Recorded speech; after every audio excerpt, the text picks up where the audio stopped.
Assalamu alaikum wa rahmatullahi wa barakatuh, my dear brothers, sisters, friends, viewers of Ikra TV. Welcome to another edition of Real Talk. I'm your host, Iqbal Bana. I come into your homes, invading your privacy every week on a Monday, usually for an hour. I have some happy news for you today. We're going to extend our program.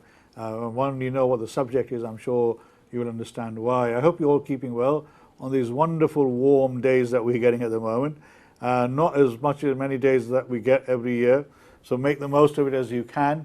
Today, I'm sure all of you will have seen some of the horrendous scenes that took place in Leeds a couple of weeks ago that shocked many people over there, and the disturbances that were caused as a result of some of the actions between the local authority and the police in a particular area of Leeds, which had for years been a very peaceful coexisting area with people from multi-communities, multi-faith, multi-ethnicity, people of no faith from different parts of the world living together, coexisting in a very happy atmosphere. That was shattered for a night. And on that night, a lot of rumors were spread about what happened, how did it happen, and who was involved and who was to be blamed, etc. And then after that, we've seen this horrendous video of the incident at Manchester Airport. Now, although we can't go into detail of that because it's a subject of an inquiry, but many people again are speculating and watching social media where they're getting half-truths, no truths, some truth, and many lies, and they're forming many opinions around that as well. So we're going to try and bust some of the myths around that and try and talk to somebody who knows about policing, is one of the most expert on policing matters. She has been on my program on a number of occasions, so she's no stranger to me and to many of you. I have known her for many years and respected her wishes and her values, particularly when it comes to social justice and justice for all. I remember her when she was very young and she was involved in the anti-apartheid movement on behalf of Leeds City Council. So I'm really pleased to say a huge welcome to Allison Lowe, who is the Police and Crime Commissioner. Now, if you don't know what a Police and Crime Commissioner is, Police and Crime Commissioner, there's 42 of them, am I correct? 43. 43, yes, sorry. I always get confused between 42 and 43. 43 Police and Crime Commissioners across the whole of the country. Now, Police and Crime Commissioners are part of the policing structure. So every county will have a police structure. So like West Yorkshire, the Greater Manchester Police, Lancashire, West Midlands, East Midlands. So we have West Yorkshire Police, and every police force will have a Chief Constable and a Police and Crime Commissioner. The Police and Crime Commissioner is there to represent the views of the people, to hold the police to account, to develop the strategy of policing within their communities and making sure that the Chief Constable and his staff or her staff will follow that strategy into action. The Police and Crime Commissioner is not responsible for policing. That is the duty of the Chief Constable. So this is a very important role, and as I say, in West Yorkshire we have Allison Lowe. Allison, welcome back to the program. Oh no, thank you very much for inviting me. You don't look a day older than you were the last time here, which was a few months ago, and I've aged in that time quite a lot. So thank you for coming. I know you're very busy, and believe you me, Police and Crime Commissioners are really busy people because they have to be 24/7 available to respond to issues as and when they happen. And they have a huge role to play. So thank you for coming. Obviously, Leeds was an incident that happened a few weeks ago. We're part of our community, part of our force. And at the beginning, people were shocked and horrified with what happened. But a lot of people expected that to escalate, like it has done in the past. I mean, if you remember the civil disturbances of the 80s, etc., and 81, they sort of started and then they didn't calm down. They actually sort of developed into something more serious. Now, Leeds did not do that, fortunately, and that was a combination of factors: the police, the way the police did, and also the community, the way they managed it themselves. Absolutely. Now, I know you were on the ball all the time. You were keeping an eye on everything. You were getting feedback. Now, we're not going to go into the details about why it happened, but the fact that it happened was that. So this comes as a shock to you. But first of all, the description I gave of your role, just to be clarified, let's make sure, have I done it right, or can you elaborate on that so that people get a better idea than the way I've described it? Yeah, so my title is Deputy Mayor for Policing and Crime, and I work for Tracy Brabin, who legally is the Police and Crime Commissioner, but she delegates all of that function to me, bar three things. I can't hire or fire the Chief Constable, which is probably why we got on all right. I can't John Robbins. Yeah. He's been on my programme. Oh, that's good. I can't write the police and crime plan, but I can assist in the writing of it, and I can't set the precepts. Only the mayor can do those three things, and only a PCC without a mayor can do those three things. Right. So, but you are the voice of the people. Yeah, absolutely. And I do all the engagement. I do everything that a PCC does, except for the three things that I've talked about. So you go out into the community, you talk to the community, find out what their issues are, and you reflect that to the Chief Constable. Yes. And do you have an advisory team? Yeah, I've got a police and crime team, and they are clustered in specialism. So I've got a policy team, we've got an engagement team, we've got a casework and complaints team, and we've got a commissioning team because we've got quite a big commissioning function. At any one time, we've got about £5 million worth of stuff. In fact, probably more than that because the VRP alone is 5 million, and then we've got about another 5 million on top of things that we commission on an ongoing basis. So what sort of service do you commission then? So we commission victim support services, so it's a statutory role. So victim support is when you've been a victim of crime, the police will refer you to victim support. You'll get a leaflet, a contact, and then you can get support directly from their paid staff who we pay for. We pay for ISVAs and IDVAs, independent domestic abuse advocates, independent sexual violence advocates, and also the stalking advocates. So the mayor pays for all of those. So if you're a victim of any of those three crimes, stalking, domestic abuse, sexual violence, there's an advocate who walks with you through all that process because it can take years, of course. Yes. We also pay for restorative justice. I've just made a note about RJ, restorative justice, because absolutely. That's one of my pet subjects. I really want to talk about it as well. We love it. It works. It gives justice where sometimes people feel that no justice has been given, and we've literally just recommissioned that service, and that's the same provider as was before has been successful. So that's great. For people who don't know what restorative justice is, can we just elaborate on that a little bit, please? Yeah. So restorative justice is where the victim of a crime and the perpetrator of that crime agree to come together, because both have to agree, with the third party who supervises that contact. So like a mediator? Yeah, like a mediator. And that third party will do a lot of pre-work. So we'll work with the victim about what they want to get out of it. We'll work with the perpetrator about what they want to get out with it. We'll agree what's going to be said in that space, bring the two parties together, or more than two parties. It might be,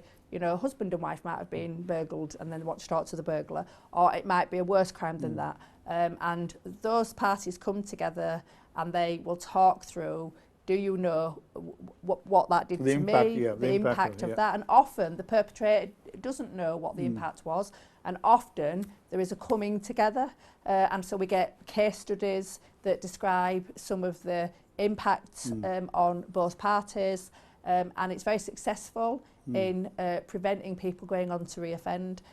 We've had examples of hate crime, for example, where victims and perpetrators have talked about how it's led to a very positive impact for them. We've had victims of serious sexual assaults who have gone through restorative justice. In fact, a woman in Bradford, I spoke to her at a conference last year, restorative justice conference last year, and she was able to forgive the perpetrator because of the restorative justice process. It took a long time. The whole process took over a year, working together with both parties before they came together. And that was amazing because she's now able to move on with her life in a way that she wasn't before. And we've had examples of, where people have been speeding and someone has died. The family of that loved one able to meet the person who's driven that car and had those very difficult conversations. And forgiveness is an important part of feeling that you've got justice. I mean, I've spoken about it very briefly in the past about restorative justice, but as I say, many people are not aware of it. I mean, one of the things about restorative justice is that particularly where people feel that they have been hurt in a way where they don't have confidence that the criminal justice system will do justice to what happened to them, and therefore the perpetrator is more likely to get away with it, or will get a slap on the wrist and nothing else. The restorative justice actually, whereas as Allison describes, when the two parties come in and the perpetrator realizes the impact of his or her actions, you know, that they then start to think about what they did, and therefore they consider their behavior, and actually there's a change in the perpetrator in most cases. And this is something that I know the government has been, or previous governments have been looking at, but because everything is based on data, we don't have sufficient data at the moment for the government to take this into sort of a proper structured way. But many people, particularly in our community that I am aware of, when I was doing police inspections or audits, I found out that, you know, people were much more happier when they went through the restorative justice process rather than going through the criminal justice, where you go to the magistrates, you go through all that process, and then at the end of the day the magistrate says £10 for fine and that's it, go. But you can go through both, Yeah. you know, so the three examples I've given you, they went through both processes. Right, okay. So I hope, you know, you're more informed now. Let me come back to the incidents at Hare Hills, which is obviously something where at the beginning we had a lot of social media campaign blaming the Muslim community. Absolutely, yeah. All right? But then, you know, a few days later, the videos emerged that the Muslim community was actually involved in trying to calm things down. Yeah, absolutely. So this shows that there are people out there who are using these opportunities to try and vilify communities in our country at the moment, Yeah. particularly the Muslim community. How did the police react to that when they were getting all these negative sort of messages coming through about the Muslim community being engaged and involved in that? Did they have the ear and the eye on the ground locally at that time?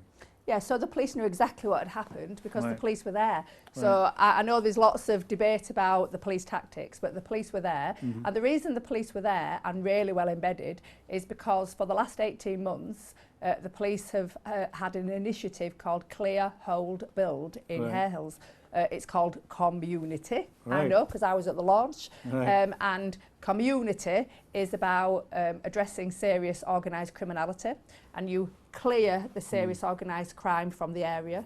You then hold that area to prevent new criminals coming into the void, and then you build the community through the third sector, faith and other partners, local authority clearly, to ensure that the community is strong enough to repel future criminals wanting to come in and harming that community.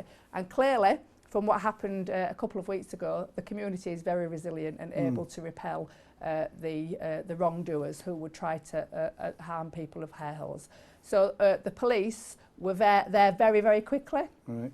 And in fact, they are embedded. The police were there at the beginning because they were involved with the social workers to try exactly, and do what they were needed to do. So right at the beginning, when the social workers were in the house, the police were not told. So, you know, the police were not there because the police were not asked to be there. But very quickly, the police were there, of course. And so they knew very quickly what was going on. It became clear within the first hour that the police presence was causing some of the tension. So whatever ill feeling, whatever frustration, however people were feeling in that community, the police became the focus of all that emotion. And so community leaders who had come out very quickly as a result of large groups forming, they were able to respond very quickly. Many of them lived there, of course. They were able to say to the police, "You're now becoming the focus of the hostility, you need to leave." And so the police, in conjunction with local people, decided that they would... These are the local councillors and other... community faith leaders, yeah. faith leaders, schools, so the head teachers of local schools were involved. There was also community leaders, asset-based community development workers who were out, who I spoke to at 7 o'clock the next morning, who were telling me what had been happening.